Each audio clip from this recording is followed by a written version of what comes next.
Welcome to my YouTube channel. All movie explanation in Hindi. एक middle age आदमी था जो कि अपने छोटे से घर में अपनी बूढ़ी माँ के साथ में रहता था। गी के ऊपर बहुत से लोन्स का कर्जा था क्योंकि उसे गैम्बलिंग यानी कि जुए की आदत थी, जिससे कि उसकी फाइनेंशियल कंडीशन बहुत ख़राब हो चुकी थी।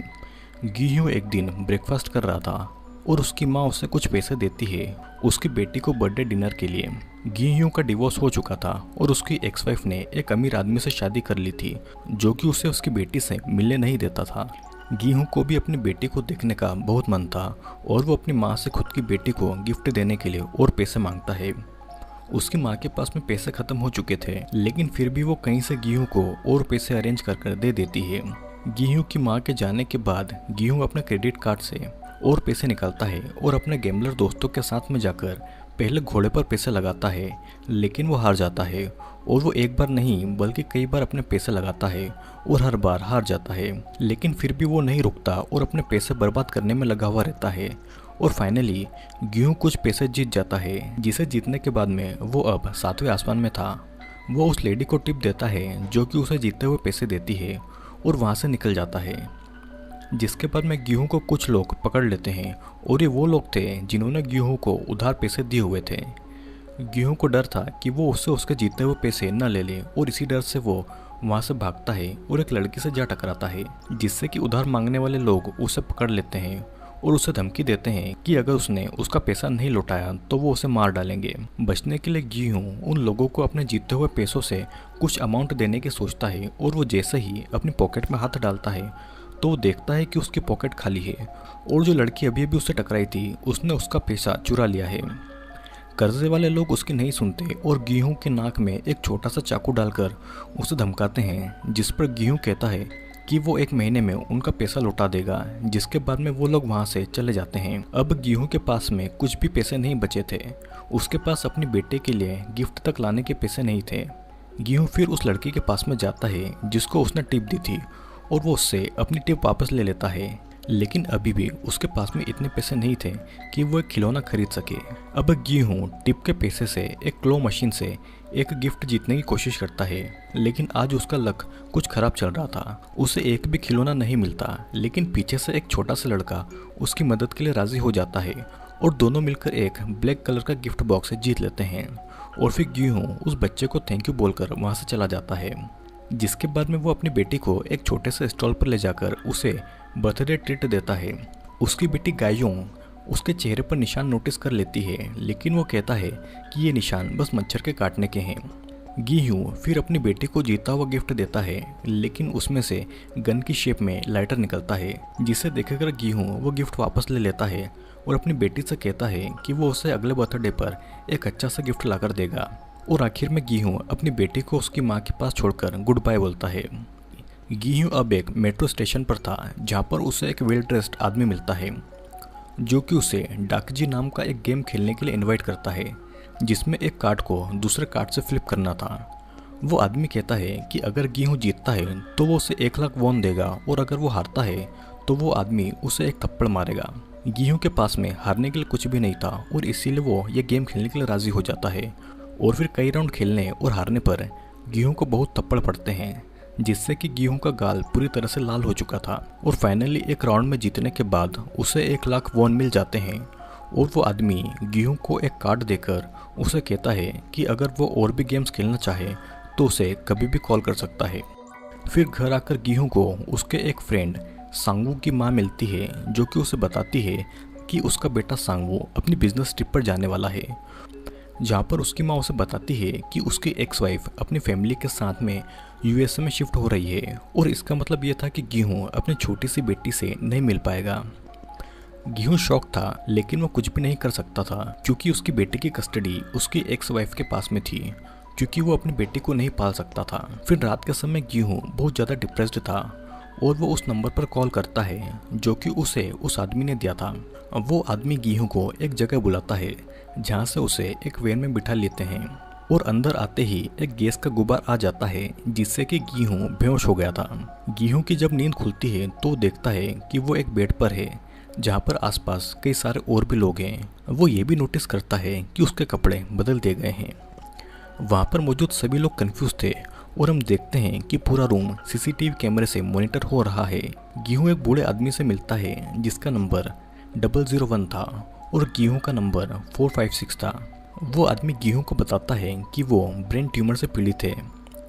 वे दोनों आपस में बातें कर ही रहे थे कि तभी उनका ध्यान पास ही में हो रही एक लड़ाई पर जाता है और लड़ने वाली ये लड़की वही थी जिसने गेहूं के पैसे चुराए थे और वो एक गैंगस्टर के साथ में लड़ रही थी। गेहूं उनकी लड़ाई के बीच में आकर उस लड़की से अपने पैसे वापस मांगता है, लेकिन वहाँ का फैसिलिटी स्टाफ आकर उन्हें रोक देता है, जो कि बिल्कुल लाल ड्रेस में थे और उन्होंने मास्क लगा रखे थे। वो रूम में आते हैं और वहाँ पर मौजूद लोगों को अनाउंस करते हैं कि उन्हें यहाँ पर 6 दिनों तक 6 गेम खेलना है और जो सभी 6 गेम जीत जाएगा उसे बहुत सारा प्राइज मनी मिलेगा। यहाँ पर गेहूं का दोस्त सांगवू भी था, जो कि उसकी माँ के अनुसार यूएसए अपनी बिजनेस ट्रिप पर जाने वाला था, लेकिन उसे पुलिस ढूंढ रही थी क्योंकि उसे अपने एक क्लाइंट के 650 मिलियन वॉन देना थे और इसीलिए उसने अपनी माँ से झूठ बोला और यहाँ पर आया। फिर हम देखते हैं कि वहाँ पर ऊपर से एक बड़ा सा गोल कंटेनर आता है जिस पर स्टाफ ये कहता है कि ये कंटेनर पूरा पैसों से भर जाएगा जैसे जैसे वो गेम को जीतते जाएंगे, जिसे देखकर सभी लोग कंफ्यूज थे, लेकिन फिर भी वो गेम खेलने के लिए राजी हो जाते हैं। उन्हें वहाँ पर एक रूल बुक पर साइन करना था जिस पर 3 रूल्स लिखे हुए थे। पहला कि गेम के स्टार्ट होने पर कोई भी प्लेयर नहीं रुक सकता। दूसरा, जो भी उस गेम को खेलने से मना करेगा वो डायरेक्ट एलिमिनेट हो जाएगा। और तीसरा रूल कि अगर प्लेयर्स की मेजॉरिटी गेम खेलने से मना कर देती है तो गेम वहीं पर ख़त्म हो जाएगा। सभी को ये तीनों रूल्स सिंपल लग रहे थे और सभी उस फॉर्म को साइन कर देते हैं और पहला गेम खेलने के लिए रेडी होते हैं और एक भूल भुलैया वाले रास्ते से आगे की ओर हॉलवे की तरफ बढ़ते हैं। सबसे पहले सभी कंटेस्टेंट की फ़ोटो क्लिक की जाती है और जब वे फील्ड पर पहुंचते हैं तो एक क्रीपी सी स्टैचू को देखते हैं। ये स्टैचू एक छोटी सी लड़की की बड़ी सी डॉल थी। यहाँ पर गेहूं अपने फ्रेंड सांगवू से कहता है कि उसने अपनी माँ से यूएस जाने के बारे में झूठ क्यों बोला, लेकिन इतने में वहाँ पर अनाउंसमेंट होता है और उन्हें वाइट लाइन के पीछे खड़े रहने के लिए कह दिया जाता है। फिर फैसिलिटी के अंदर गेम बेचने वाले के पास एक कॉल आता है और वो एक बड़े से मॉनिटर के सामने बैठकर सभी को गेम में देखता है। सभी कंटेस्टेंट को कहा जाता है कि पहला जो गेम है उसका नाम रेड लाइट और ग्रीन लाइट है।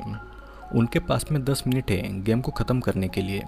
जैसे ही वो लड़की की स्टैचू रेड लाइट कहेगी सभी को एकदम से फ्रीज हो जाना है और वे सभी ग्रीन लाइट कहने पर ही आगे बढ़ सकते हैं। और अगर इस लड़की की स्टैचू ने किसी को रेड लाइट के दौरान हिलते डुलते पकड़ लिया, क्योंकि उस स्टैचू में सेंसर लगे हुए थे, वो उन लोगों को एलिमिनेट कर देगी। जिसके बाद में गेम शुरू होता है और कुछ देर तक तो ऐसे ही चलता है। फिर वो डॉल एक आदमी के मोशन को सेंसर से डिटेक्ट कर लेती है और उसके सर में गन से गोली मार देती है।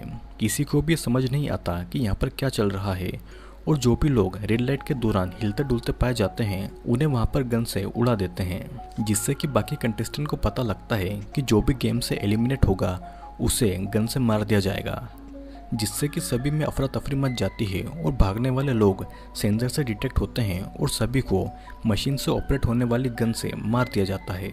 और हम देखते हैं कि आसपास कई सारे कंटेस्टेंट की लाशें बिछ जाती है। बस वही कंटेस्टेंट बचते हैं जो कि फ्रीज खड़े हुए थे। फिर गेम का नेक्स्ट राउंड स्टार्ट होता है और अब सब बड़ी सावधानी से गेम को खेल रहे थे। गेहूं भी फ्रीज से खड़ा हुआ था और सांगवू उससे कुछ पूछ लेता है, जिससे कि गेहूं का बैलेंस बिगड़ता है, लेकिन अली नाम का एक आदमी उसे पकड़ लेता है और मरने से बचा लेता है। फिर हम देखते हैं कि जो भी एलिमिनेट हो रहा था वो मारा जाता है और अंत में कुछ लोग बचते हैं, जिनमें से गेहूं, सांगवू, सेब्योक थी जो कि गेहूं का पैसा चुराने वाली लड़की थी, वो बूढ़ा आदमी, गैंगस्टर और गेहूं को बचाने वाला अली। हम ये देखते हैं कि सभी कंटेस्टेंट एक अंडरग्राउंड आइलैंड पर बनी एक फैसिलिटी में हैं। फैसिलिटी का स्टाफ डेड बॉडीज़ को फील्ड से हटाकर सभी को जला देता है और बचे हुए कंटेस्टेंट फिर से अपने रूम में लाए जाते हैं, जहाँ पर सभी डरे हुए थे जो भी उन्होंने अपनी आंखों से देखा था उससे। और वहाँ पर गेहूं अली को उसकी जान बचाने के लिए थैंक यू बोलता है।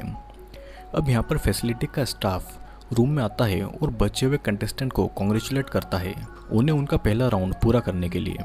पहले टोटल 456 लोग थे और अब बस 201 लोग ही बचे हुए थे, जिसका सीधा सीधा मतलब ये था कि गेम के दौरान 255 लोग मारे गए।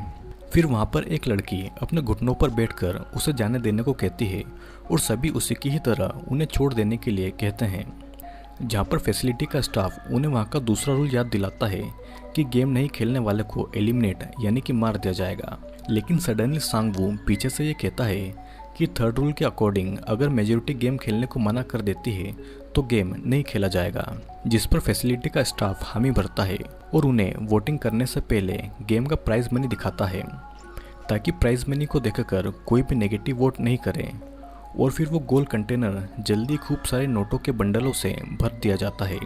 स्टाफ ये कहता है कि जीतने वाला 45 बिलियन वॉन अपने साथ ले जाएगा, लेकिन अगर वो गेम को नहीं खेलते हैं तो मरने वाले लोगों की फैमिली को ये पैसा दे दिया जाएगा और उन्हें कुछ भी नहीं मिलेगा। उस प्राइज मनी को देखकर सभी की आंखें लालच से भर गई थी। और फिर जल्दी वोटिंग स्टार्ट होती है और गेम खेलने वाले और नहीं खेलने वाले लोगों की संख्या सेम ही थी, मतलब कि वोटिंग टाई हो चुकी थी।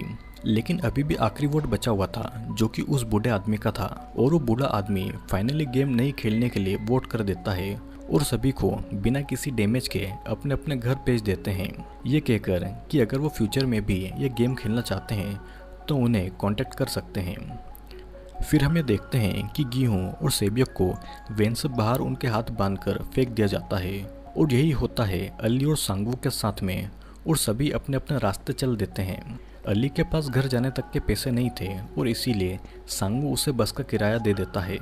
गीहूं वहाँ से निकलकर सीधा पुलिस स्टेशन जाता है और इस गेम फैसिलिटी के बारे में कंप्लेन करता है कि उन्हें किस तरह से किडनैप किया गया था, लेकिन पुलिस उसकी बातों को नहीं मानती क्योंकि किडनैपर वापस किसी को घर क्यों भेजेगा।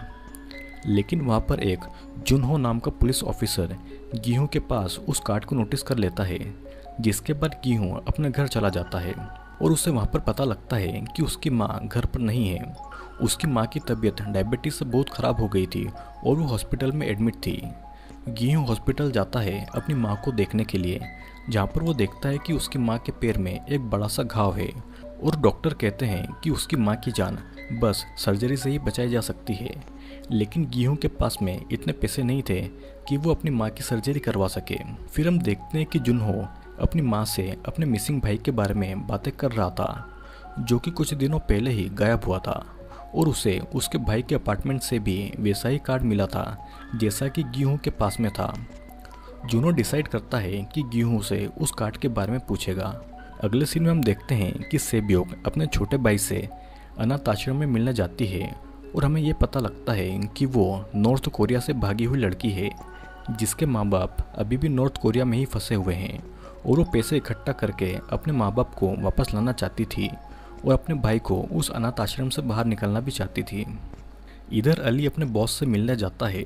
दरअसल अली को पाकिस्तान से कोरिया काम करने के लिए लाया गया था, लेकिन उसे 6 महीनों से कुछ भी पैसा नहीं मिला था। अली की वाइफ और उनका एक बच्चा भी साथ में आया हुआ था जिन्हें अली को पालना था।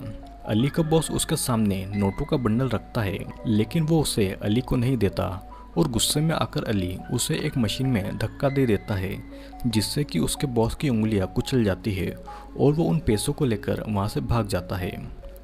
अली सीधा अपने घर जाकर वो पैसा अपनी वाइफ को देकर ये कहता है कि वो और अपने बच्चे को लेकर यहाँ से पाकिस्तान वापस चली जाए और वो खुद उसे ये भरोसा दिलाता है कि वो जल्दी ही सही सलामत पाकिस्तान आ जाएगा और वो अपनी वाइफ से दूर जाने से पहले उसे आखिरी बार एक हक करता है। इधर सांगवू अपनी माँ को फ़ोन लगाकर ये कहता है कि वो यूएसए पहुँचने वाला है, जिस पर उसकी माँ उसे कहती है कि वो उसके लिए कोई भी गिफ्ट नहीं लाए और फ़ोन काट देती है। फ़ोन के रखते ही वहाँ पर पुलिस वाले आकर उसे सांगवू के बारे में पूछते हैं और उसे बताते हैं कि सांगवू ने अपने क्लाइंट के पैसे चुरा लिए हैं और अगर वो घर आए तो उन्हें सांगवू की जानकारी दे दे, जिससे कि उसकी माँ को बहुत ज़्यादा बुरा फील होता है अपने बेटे के बारे में जानकर। और साथ ही साथ हम सांगवू को देखते हैं, उसे फिर से वो कार्ड मिला है। गीहूं के पास में अपनी माँ को बचाने का कोई भी रास्ता नहीं था। वो उसकी एक्स वाइफ के पास जाता है मदद मांगने के लिए, लेकिन वो मना कर देती है।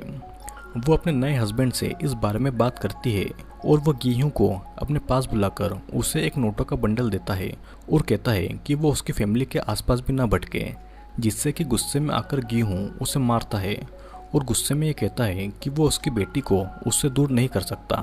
और गीहूं की बेटी उसे अपने स्टेप फादर को मारता हुआ देख लेती है और वह गीहूं को बड़ी निराशा भरी नज़रों से देखती है।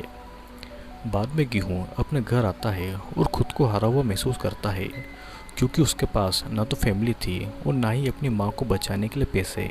फिर पुलिस ऑफिसर जुनहो गियों का वेट कर रहा था और वो उसे उस कार्ड के बारे में पूछता है कि गियों उस फैसिलिटी के बारे में क्या कह रहा था। लेकिन गियों कहता है कि वो उस वक्त नशे में था। गियों वापस गेम में जाने के लिए डिसाइड करता है और वो पुलिस को बताकर कोई परेशानी नहीं खड़ी करना चाहता था। जुनहो उससे बात करने की कोशिश कर रहा था लेकिन वो उसे ठीक से बात नहीं करता। फिर घर जाते समय उसे वो कार्ड अपने घर के दरवाजे में फंसा हुआ मिलता है और वो उस नंबर पर कॉल कर देता है जिससे कि जल्दी ही उसे वहाँ से पिक कर लेते हैं। और गियों की तरह सांगवू, वो बुढ़ा आदमी इल्नाम, डियोक्सू, सेबियोक और अली सभी ने गेम को फिर से खेलने के लिए डिसाइड किया हुआ था। दोस्तों इसी के साथ में स्क्विड गेम का एपिसोड 1 और एपिसोड 2 खत्म होता है और स्क्विड गेम के बाकी के एपिसोड आपको जल्दी आने वाले वीडियो में मिल जाएंगे क्योंकि वीडियो बहुत लंबा हो जाएगा। स्क्विड गेम की पूरी सीरीज आ रही है तो आप चैनल को सब्सक्राइब ज़रूर कर लें क्योंकि जल्दी से बाकी के एपिसोड का एक्सप्लेनेशन भी आने वाले वीडियोज़ में होगा।